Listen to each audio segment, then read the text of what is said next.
வணக்கம். நான் doctor Loganathan, பவானியிலிருந்து. X வலைத்தளத்தில் அதனுடைய ஓனர் இலான் மஸ்க் ஒரு பதிவு ஒன்று போட்டிருந்தாங்க.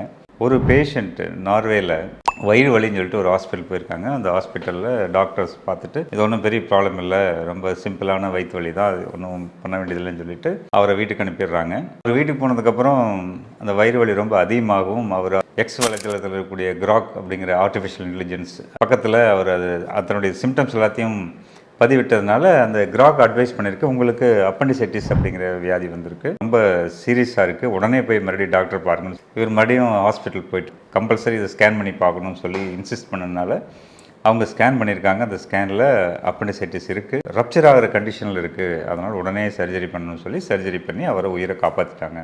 கிராக் என்கிற இந்த ஆர்டிஃபிஷியல் இன்டெலிஜென்ஸ் ரொம்ப ரொம்ப சூப்பராக இருக்குது. இது பலர் உயிரை காப்பாற்றும். சந்தேகம் இருந்தாலோ ஒரு எக்ஸ்ரே ஸ்கேன் எது இருந்தாலும் நீங்கள் இதில் கிராக்கில் நீங்கள் பதிவேற்றம் பண்ணுங்கள், நாங்கள் உங்களுக்கு ப்ராப்பரான டயக்னோஸ் பண்ணுவோம். ஒரு பயங்கர பெருமையாக ஒரு பதிவு ஒன்று போட்டிருந்தாங்க. என்கிட்ட வந்த ஒரு பேஷண்ட்டை, ஒரு நோயாளி, இடுப்பில் தொடையெலும்பு, ஃபீமர் என்கிற தொடையெலும்பு இடுப்பு பக்கத்தில் ஃப்ராக்சர் ஆகிருக்கு.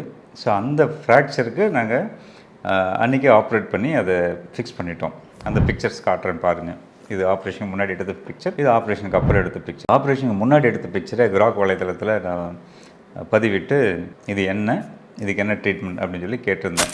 நான் பண்ண ட்ரீட்மெண்ட்டே அது சொல்லும் அப்படின்னு நினச்சிட்டு ரொம்ப ஆர்வமாக எதிர்பார்த்துருந்தேன். ஆனால் என்ன தெரியுமா சொல்லிச்சு, இந்த எக்ஸ்ரே ஒரு ஷோல்டரோட எக்ஸ்ரே, அந்த ஷோல்டரில் ஃப்ராக்சர் ஆகி டிஸ்லொகேஷன் ஆகிருக்கு அப்படின்னு சொல்லிட்டு அந்த ஷோல்டர் டிஸ்லொகேஷனுக்கான ட்ரீட்மெண்ட் எல்லாத்தையுமே ஒரு 1.5 பக்கத்துக்கு எழுதியிருக்கு. நான் மறுபடியும் இன்னொரு டைம் அதே பிக்சரை அதே தளத்தில் பதிவிட்டு இது என்ன, இதுக்கு என்ன ட்ரீட்மெண்ட் கொடுக்கணும் அப்படின்னு சொல்லி கேட்டதுக்கு அது இந்த டைமில் தெரியுமா சொல்லிச்சு, பல்லு பிடுங்கிட்டு அதுக்கு இம்ப்ளான்ட் வச்சுருக்காங்க, அந்த இம்ப்ளான்ட் டிஸ்பிளேஸ் ஆகிருக்கு அப்படின்னு சொல்லிட்டு அந்த பல் எடுக்க பற்றியும் பல் இம்ப்ளான்ட் பற்றியும் ஒரு 1.5 பக்கத்தில் எழுதியிருக்கு. ஒரு இடுப்பெலும்பு முறிவு அப்படிங்கிற எக்ஸ்ரேவை முதலாம் ஆண்டு எம்பிபிஎஸ் மாணவன் கூட கரெக்டாக கண்டுபிடிச்சிருவான். அவ்வளோதான். எக்ஸ்ரே எடுக்கிற டெக்னீஷியன்ஸ் எல்லாருமே அந்த எக்ஸ்ரே பார்த்தோன்னா இது இடுப்பெலும்பு, இதில் ஃப்ராக்சருங்கிறத கண்டுபிடிச்சிருவாங்க. ஆனால் இவ்வளோ செலவு பண்ணி பண்ணக்கூடிய ஒரு ஆர்டிஃபிஷியல் இன்டெலிஜென்ஸ் தளம் அது இடுப்பெலும்புன்னு கூட கண்டுபிடிக்க முடியல, அதை ஷோல்டர் நினச்சிக்குது, அதை பல்லுன்னு நினச்சிக்குது, அதுக்கான ட்ரீட்மெண்ட்டில் சொல்லுது. ஸோ ஒரு நோயாளி இந்த மாதிரி ஒரு செகண்ட் ஒப்பீனியனுக்கு ஒரு எக்ஸ்ரேவுக்கு அனுப்புனா என்ன ஆகிறது?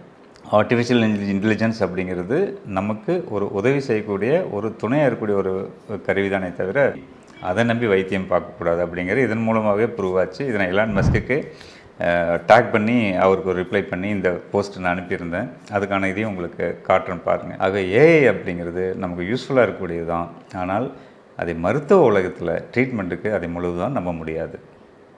நன்றி.